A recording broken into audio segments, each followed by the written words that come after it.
Welcome viewers. আজকে আমি কম্বিনেশনের উপরে কম্বিনেশন ম্যাথমেটিক্সের ক্লাস 11 এর কম্বিনেশনের বাকি পোরশন অর্থাৎ সেকেন্ড ভিডিওটি দিতে চলেছি। সেকেন্ড ভিডিও এসএনএর সলিউশন করব। এখানে আমরা গত আগের সপ্তাহে আমরা 15 পর্যন্ত সলিউশন করেছিলাম। এরপরে আমরা আসছি পরের সলিউশন অর্থাৎ 16 থেকে 15টা করেছি। 16টা তোমাদের উচ্চারণ থাকছে 17 থেকে করব। 17 নম্বর অঙ্ক আছে NC3 প্লাস NC4, এটা গ্রেটার দ্যান বলেছে n+1C3। তো এই অঙ্কটা n এর মান বার করতে বলেছে। এখানে দেখো একটা সূত্র আমরা অ্যাপ্লাই করছি, সেটা হচ্ছে NC4 প্লাস হবে NC4 - 1 গ্রেটার দ্যান n+1C3 সমান হবে n+1C4 গ্রেটার দ্যান n+1C3। এটা যদি ডিভাইড করে দিই n+1C4 divided by n+1C4 - 1 greater than 1, তাহলে এখানে ফর্মেশন হবে n+1 - 8 plus 1 divided by 8 greater than 1, that is হবে n minus 2 by 4 greater than 1, that is n minus 2 greater than 4 implies that it's n greater than 6. তার মানে কি পেলো? A is the right option. A is the right option. Clear? তোমরা বুঝতে পারলে? Next প্রশ্ন আমরা 18 নম্বর প্রশ্নে চলে যাচ্ছি।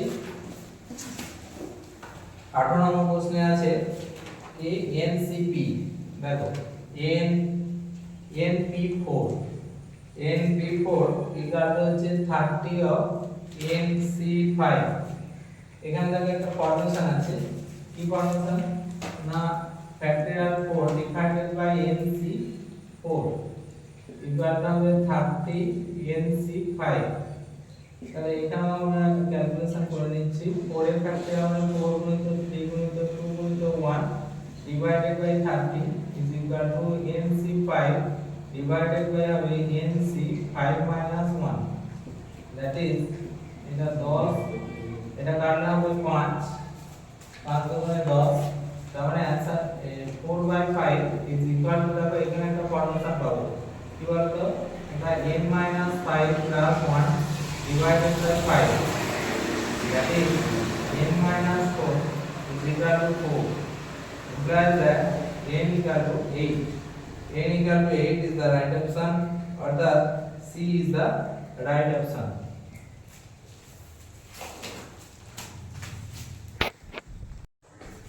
এরপর দেখো আমরা 18 নম্বর প্রশ্নে চলে যাচ্ছি। 18 নম্বর প্রশ্নে 19 নম্বর প্রশ্নে এখানে আছে n² - n c2 equal to n² - 4 c2 ac4। তাহলে n এর মান বার করতে হবে। এই ধরনের অঙ্ক সবসময় অপশন চয়েস করে করব। এক নম্বর a অপশনে যদি দেখো n equal to 2 যদি বসিয়ে দিই তাহলে কত হয় বলতো? 4 - 2 মানে 2c2 4 হয়ে যাচ্ছে, 4 - 2 মানে 2c2। এটা নিশ্চয়ই পরের পার্টের সঙ্গে ইকুয়াল হবে না, মানে এটা হবে না এই অপশন। এই অপশনে কি আছে বলতো? যদি n এর মান 3 ধরি, n এর মান 3 হলে হচ্ছে না, কারণ 0 হয়ে যাবে, দেখবে 3 3 9 - 3। আর সি অপশনটা এটাও হচ্ছে না, অপশন ডি টা হবে সঠিক উত্তর। 20 নম্বর অঙ্কে চলে যাচ্ছে। দেখো একটি ফুটবল প্রতিযোগিতায় মোট 153টি ম্যাচের আয়োজন করা হয়েছে। প্রতিটি দল অন্যান্য দলগুলির সাথে মাত্র একটি করে ম্যাচ খেলে, তাহলে প্রতিযোগিতায় অংশগ্রহণকারী দলের সংখ্যা কত? তাহলে আমরা দেখো মোট দলের সংখ্যা হচ্ছে কত, আমরা যদি এনটা দল করে নিই, মোট দলের সংখ্যা যদি এনটি হয় তাহলে ম্যাচের সংখ্যা কত হবে? দুজন করে ম্যাচ খেলছে, তাহলে NC2 হচ্ছে ম্যাচ সংখ্যা। তাহলে ম্যাচ সংখ্যা হবে কত? NC2 ম্যাচ সংখ্যা হবে NC2। তাহলে শর্তে কি হবে না NC2 টা 153 এর সঙ্গে সমান, এটা ক্যালকুলেশন করলে হবে, দেখবে n = 18। একদম ঠিক উত্তর, সেটা হচ্ছে B is the right option। 21 নম্বর অঙ্ক দেখো বলছে একটি নির্বাচনে মোট পদের জন্য 5 জন প্রার্থী ভোট দাঁড়িয়েছে। একজন বলছে ভোটার সর্বোচ্চ 3 জন প্রার্থীকে ভোট দিতে পারে, তাহলে কত উপায়ে ভোট প্রদান করতে পারবে? তাহলে এগুলো মনে রাখবে। এটা উত্তর হবে কম্বিনেশন হবে 5C1 plus 5C2 plus 5C3। এর অ্যান্সার হয়ে যাবে দেখবে 25। That is D is the right option. এরপরে চলে যাচ্ছে দেখো পরের কোশ্চেন। পরের কোশ্চেনে চলে যাচ্ছি। 22 নম্বর প্রশ্নে আছে বলছে কত উপায়ে 10টি লাল বল এবং 8টি সাদা বল। তাহলে এরকম একটা যদি বাক্স ধরে নিই যেখানে 10টা লাল বল আছে, 10 রেড বল এবং হচ্ছে 8টি সাদা বল হোয়াইট বল। তাহলে এখান থেকে কটা বল নেওয়া হচ্ছে? লাল বল নেওয়া হচ্ছে 5টি আর এটা হচ্ছে 4টি। তাহলে ভালো করে দেখো, লাল বল 10টি বল থেকে 5টি লাল বলকে তুলতে পারবো কত রকম উপায়ে? সেটা হচ্ছে 10C5 রকম উপায়। একই রকম ভাবে 8টি সাদা বল থেকে 4টি সাদা বলকে তুলতে পারবো কত রকম উপায়ে? 8C4। দ্যাট ইজ এটাই রাইট অ্যানসার হবে। অপশন হচ্ছে D is the right option. এবার দেখো 23 নম্বর অঙ্ক। 23 নম্বর অঙ্কে বলছে একটি পরীক্ষায় 3টি বিকল্প ধ্বনি প্রশ্ন মানে এমসিকিউ কোশ্চেন আছে, যার প্রত্যেকে 3টি করে বিকল্প উত্তর আছে। তাহলে কত উপায়ে ছাত্ররা সবকটি উত্তর দিতে ব্যর্থ হবে? তাহলে উত্তর দিতে পারবে কতগুলো বলো তো? 4 গুণিত 4 গুণিত 4 64টি। এবং উত্তর কটা হবে? 1 গুণিত 1 গুণিত 1। তাহলে ব্যর্থ কত হবে বলো তো? উত্তর দিতে ব্যর্থ হচ্ছে কতজন? ব্যর্থ হবে, উত্তর দিতে ব্যর্থ হবে 64 মাইনাস 1, তার মানে হবে 63 জন। 64 মাইনাস 1 হবে, তার মানে 63 হবে সঠিক উত্তর। তাহলে D is the right option. এবার দেখো 24 নম্বর অঙ্ক। বলছে একটি প্যাকেটে 52টি তাসের মধ্যে থেকে কত উপায়ে 5টি তাসকে বাছাই করা হলো যাতে কমপক্ষে একটি টেক্কা থাকবে? ভালো করে বোঝার চেষ্টা করো। 52টি তাসের প্যাকেট থেকে 5টা কাঠকে তোলা যাবে কত রকম উপায়ে?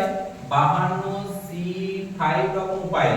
আর আমাদের কাঠ করা টেক্কা থাকে কত? অর্থাৎ তাসের কাঠে টেক্কা থাকে মোট 4টি। তাহলে 4টে টেক্কা যদি থাকে 52টা কাঠ থেকে 4টে কাঠকে তোলা হচ্ছে কত রকম উপায়ে? না 52C4 রকম উপায়ে। কিন্তু যেহেতু টেক্কা যেহেতু কতগুলো থাকে? টেক্কা থাকে 4টে। তাহলে 52 মাইনাস 4 C5, অর্থাৎ এই সংখ্যক অংশে টেক্কা থাকবে না। এটা কি হবে? টেক্কা থাকবে না, টেক্কা থাকবে না, থাকবে না। তাহলে টেক্কা থাকবে কতগুলো? না টেক্কা থাকবে নিশ্চয়ই। এখান থেকে এটা মাইনাস করে দাও, অর্থাৎ 52C5 থেকে 48C5 অ্যানসার হয়ে যাবে টেক্কা থাকবে না। টেক্কা থাকবে না কোনটা? না 52 মাইনাস 4C5, এই অংশটা হচ্ছে টেক্কা থাকবে না।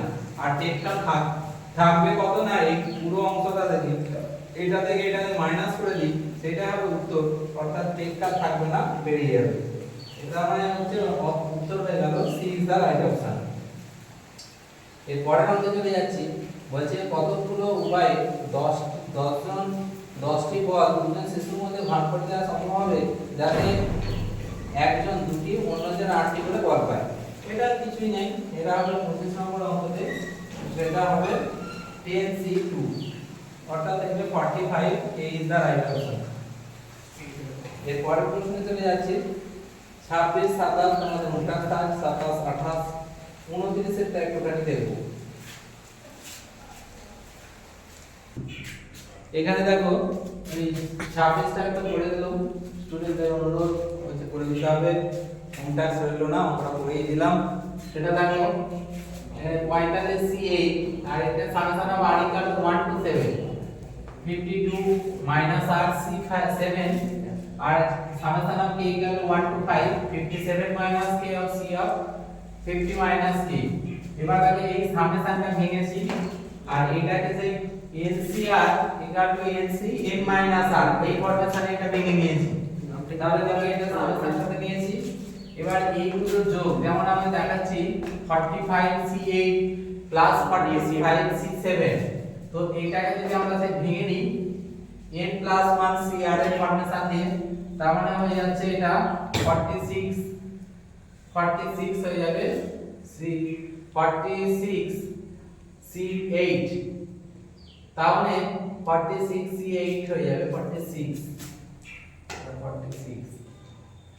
তো এরপরে এইভাবে পরপর ক্যালকুলেশন করে করে যাব ওই রেশিও ধরে, তারপরে লাস্ট রেজাল্ট আসলে 57 C8, C is the right option.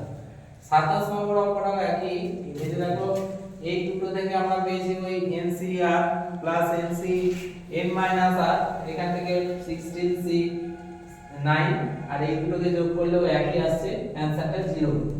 আর এইটা দেখো 2nc2n ডিভাইডেড বাই 2nCn এর ফ্যাক্টরিয়াল আমরা ভেঙেছি, দেখো ভাঙলে যেটা রেজাল্ট পাবো সেটা এটা, অর্থাৎ 135 ডট করে 4n minus 1 divided by 1.3.5 dot dot dot 2n minus 1 the whole square।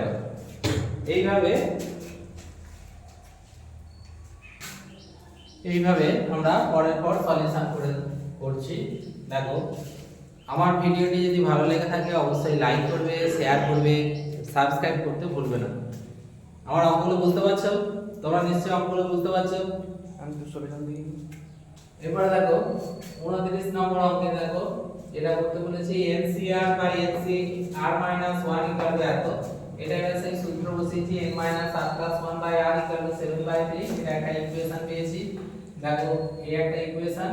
Similarly NCR plus 1 by NCR এখানে একটা ইকুয়েশন, এই দুটো সলিউশন করলে দেখো n equal to 3 and n equal to 3/6 R r equal to দেখো r এর মান পেয়ে যাব, r এর মান 3 হবে।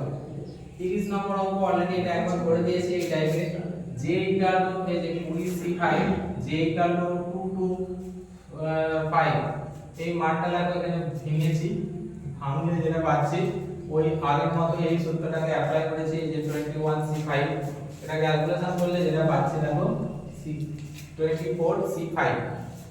আর 31 এর অঙ্কটা বলেছে এটা এবি তে আছে অ্যারিথমেটিক প্রোগ্রেশন, যেটা এটা তোমাদের সেকেন্ড সেমিস্টারে আছে, ফার্স্ট সেমিস্টারে নেই, সেকেন্ড সেমিস্টারে এটা আমরা আরো বিশদে জানতে পারবো, তো আমি করে দিয়েছি। অর্থাৎ এর ডিফারেন্স, অর্থাৎ দ্বিতীয় পদ মাইনাস প্রথম পদ ইকুয়াল টু তৃতীয় পদ মাইনাস দ্বিতীয় পদ, কমন ডিফারেন্সটা ইকুয়াল হয়, সেই জন্য করেছি। দেখো NC4 NC3 equal to 2 of 2 গুণিত NC2, এটা ক্যালকুলেশন করলে দেখবে n ইকুয়াল টু 7 and 2 হবে, 7 ইজ দা রাইট অ্যানসার, অপশনে রয়েছে। 32 এর অঙ্কটা দেখো এরকম ভাবে ফ্যাক্টর ভেঙেছি, ভাঙলে দেখো যেটা অ্যানসার পাচ্ছি x ইকুয়াল টু 4, মানে c is the right option. এরপর দেখো 33 এর অঙ্কে চলে যাচ্ছি। 33 এর অঙ্ক কি বলেছে, বলেছে 9টি বিভিন্ন ব্যঞ্জনবর্ণ থেকে দুটো ব্যঞ্জনবর্ণ এবং 5টি স্বরবর্ণ থেকে 3টি স্বরবর্ণকে একযোগে নিয়ে 5টি অক্ষর বিশিষ্ট যতগুলো শব্দ ভিন্ন শব্দ গঠন করা যায় সেগুলোর মান কত হবে। 33 এর অঙ্কটার ক্ষেত্রে বলবে দেখো 9টা ব্যঞ্জনবর্ণ থেকে দুটো ব্যঞ্জনবর্ণ নিতে পারি কত রকম উপায়ে, 9C2 রকম উপায়ে। একই রকম ভাবে হচ্ছে স্বরবর্ণ আছে 5টা, তাহলে 5টা স্বরবর্ণ থেকে দুটো স্বরবর্ণকে নিতে পারি, এই তিনটে স্বরবর্ণকে নিতে পারি কত রকম উপায়ে, 5C3 রকম উপায়ে। আর এরা নিজেদের মধ্যে যেহেতু 5টা অক্ষরকে আমরা বিন্যস্ত এই সমবায় করছি, 5টা অক্ষর বিশিষ্ট যতগুলো ভিন্ন শব্দ গঠন করা যায়, তাহলে 5টা শব্দ নিজেদের মধ্যে বিন্যাস করতে পারে কত রকম উপায়ে, ফ্যাক্টরিয়াল 5 রকম উপায়ে। তার মানে এরা টোটাল সমবায়টা এসে যাবে, এটা হবে সঠিক উত্তর। অর্থাৎ এটা ক্যালকুলেশন করলে দেখবে 43200 ইজ দা রাইট অপশন হয়ে যাচ্ছে। এবার দেখো 33 হলো 34 এর অঙ্কটা যদি চলে যায়, 34 এর অঙ্কটা একই টাইপের অঙ্ক বলেছে।